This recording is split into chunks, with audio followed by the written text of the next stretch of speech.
Today we're breaking down a pretty common issue you might run into online, the Cloudflare internal server error 500. So what does this actually mean?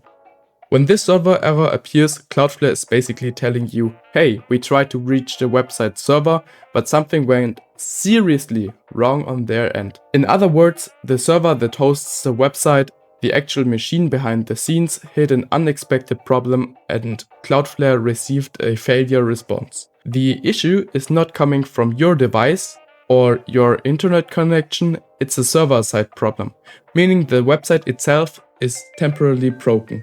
Now, while you can't directly fix a server you don't control, there are a couple things you can do on your side. First, wait it out. This is honestly the most reliable option when a 500 error appears. Engineers behind the websites are usually alerted immediately, they are already working to bring things back online. Give it a few minutes and try refreshing the page.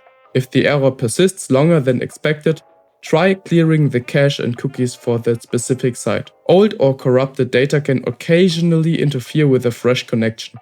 It's rare, but it happens. At the end of the day, a Cloudflare 500 error is almost always a sign of a crash or a big backend issue on the website itself. A little patience usually solves it. Let me know in the comments what you were trying to access when the outage hit.